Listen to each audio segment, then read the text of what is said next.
Karibu mpendwa msikilizaji na mfuatiliaji wa St. Gaspar Media katika kipindi cha tafakari ya Injili ya siku. Leo Alhamisi, juma la 9, kipindi cha mwaka A wa Kanisa. Masomo ya leo, somo la kwanza linatoka katika waraka wa pili wa Mtume Paulo kwa Timotheo, sura ya 2 aya ya 8 hadi ya 15, na Injili takatifu kama ilivyoandikwa na mwinjili Marko, sura ya 12 aya ya 28 hadi ya 34. Karibu tusikilize Injili. Mmoja wa waandishi alifika kwa Yesu akamuuliza, katika amri zote ni ipi iliyo ya kwanza? Yesu akamjibu, ya kwanza ndiyo hii: sikia Israeli, Bwana Mungu wetu ni Bwana mmoja, nawe mpende Bwana Mungu wako kwa moyo wako wote, na kwa roho yako yote, na kwa akili zako zote, na kwa nguvu zako zote. Na ya pili ndiyo hii: mpende jirani yako kama nafsi yako. Hakuna amri nyingine iliyo kuu kuliko hizi. Yule mwandishi akamwambia, hakika mwalimu, umesema vema ya kwamba Mungu ni mmoja, wala hakuna mwingine ila yeye, na kumpenda yeye kwa moyo wote, na kwa ufahamu wote, na kwa nguvu zote, na kumpenda jirani kama nafsi yako, kwafaa kuliko sadaka nzima za kuteketezwa na dhabihu zote pia. Naye Yesu alipoona kwamba amejibu kwa busara, alimwambia, wewe humbali na ufalme wa Mungu. Wala hakuthubutu mtu kumsaili neno tena tokea hapo. Neno la Bwana. Sifa kwako, Kristo. Wapendwa taifa la Mungu, katika Injili tuliyoisikia hivi punde, tumesikia juu ya amri kuu, yaani amri kuu ya mapendo. Mmoja wa waandishi alimuuliza Bwana wetu Yesu Kristo, katika amri zote ni ipi iliyo ya kwanza? Yesu akamwambia, ya kwanza ndiyo hii: mpende Bwana Mungu wako kwa moyo wako wote, na kwa roho yako yote, na kwa akili zako zote, na kwa nguvu zako zote. Na ya pili ndiyo hii: mpende jirani yako kama nafsi yako. Wapendwa, hapa swali la kujiuliza ni kwa nini huyu mwandishi alifika kwa Yesu na kumuuliza swali hili. Ni kwamba katika taifa la Israeli, hasa katika Agano la Kale, katika kitabu cha Kumbukumbu la Torati, Musa aliwapa amri na sheria zipatazo 613 ambazo zote hizo walitakiwa kuzitekeleza. Hivyo wapendwa, kwa namna moja ama nyingine, amri hizi ziliwachanganya, wakashindwa kujua washike ipi waache ipi.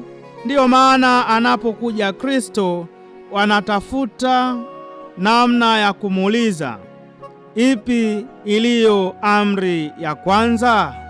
Tafsiri ya kumuuliza Kristo, wapendwa, ni kwamba hawa Wayahudi au hawa Waisraeli wanamuona Yesu kama mwalimu mwema atakayeweza kuwaondolea utata katika kuzishika amri hizi zote. Kwani kama tusomavyo katika maandiko, Yesu anasema katika Injili ya Mathayo sura ya 5 aya ya 17, msidhani ya kuwa nalikuja kuitangua Torati au manabii. La, sikuja kutangua bali kutimiliza. Ndiyo maana Yesu anatufupishia amri zote na kuweka mbili, ya kwanza ikiwa ni kumpenda Mungu, na hapa anataka kutukumbusha kwamba Mungu ndiyo kila kitu katika maisha yetu. Hivyo tunapaswa kumpa nafasi ya kwanza kwa kumpenda bila kujibakiza, yaani kwa moyo wote, akili yote na nguvu zote. Na ya pili anasema mpende jirani yako kama nafsi yako. Wapendwa, hii ina maana kwamba ukimpenda jirani kama nafsi yako, basi huwezi kumtendea lolote baya, yaani kumwibia, kumsengenya, kumshuhudia kwa uongo na mengine mabaya yafananayo na hayo. Hivyo wapendwa, inawezekana nasi leo hii bado tunajiuliza maswali kama ya huyu mwandishi kuwa amri kuu ni ipi? Kama tulivyosikia katika Injili, Yesu ametuambia amri ni ipi. Hivyo ni nafasi ya kila mmoja wetu kujiuliza kama anampenda Mungu kwa moyo wake wote, kwa nguvu zake zote na akili zake zote. Namna ya kujua ni matendo yako mwenyewe ndiyo yatakayokuonesha kuwa unampenda Mungu kwa kiwango hicho. Lakini pia wapendwa, hatuwezi kusema tunampenda Mungu kama hatupendani sisi kwa sisi. Kwani twawezaje kumpenda Mungu tusiyemwona, ili hali twawachukia binadamu wenzetu ambao wameumbwa kwa sura na mfano wa Mungu? Kama tusomavyo katika kitabu cha Mwanzo sura ya 1 aya ya 26. Pia katika Injili ya Mathayo sura ya 25 aya 35 hadi 46. Hapa tunaona namna nzuri ambayo mwanadamu anaweza kukamilisha vizuri amri ya mapendo kwa Mungu na kwa mwanadamu. Ana katika hii Injili ya Mathayo sura ya 25 aya 35 hadi 46 utakutana na Yesu mwenyewe anavyoelezea namna siku ya mwisho itakavyokuwa. Utasikia utakapofika kwenye hukumu, taambiwa, nalikuwa na njaa ukanipa chakula, nalikuwa na kiu ukaninywesha, nalikuwa mgeni ukanipokea. Na hawa watu watauliza, ni wapi Bwana nilikuona ukiwa na njaa nikakupa chakula?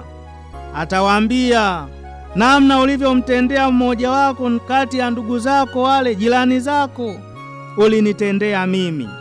Hivyo wapendwa, hii sehemu inatukumbusha namna ya mapendo.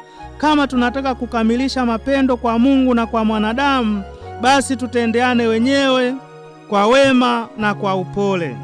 Hivyo wapendwa, kwa kufanya hivi kwa wakati mmoja, tunaona kupitia kwa jirani zetu tunaweza kuipata mbingu, na kupitia kwa jirani zetu tunaweza kuikosa mbingu. Pia wapendwa, Mtume Paulo kwa Wakorinto, waraka wa kwanza sura ya 13 aya ya 1 hadi ya 3, anasisitiza ni kwa namna gani upendo kwa jirani ulivyo na thamani kubwa kuliko kitu chochote. Maana katika hiyo sehemu Mtume Paulo anaeleza kwamba hata niwe na imani kiasi cha kuhamisha milima, kama sina upendo mimi si kitu. Hivyo tunaona amri hii kuu ya mapendo ni amri kubwa ambayo inatufanya tuweze kufikia uzima wa milele. Hivyo wapendwa, tumuombe Mungu atujalie Roho Mtakatifu atuongoze katika maisha yetu ili tuwe na upendo kwa Mungu na kwa jirani. Na kushukuru kwa kutafakari pamoja nami Injili ya leo. Niliyekuletea tafakari hii ni mimi Frateli Apolinari Maikosachi kutoka Seminari Kuu ya Mtakatifu Gaspari del Bufalo, Kora, Morogoro. Itukuzwe damu ya Kristo!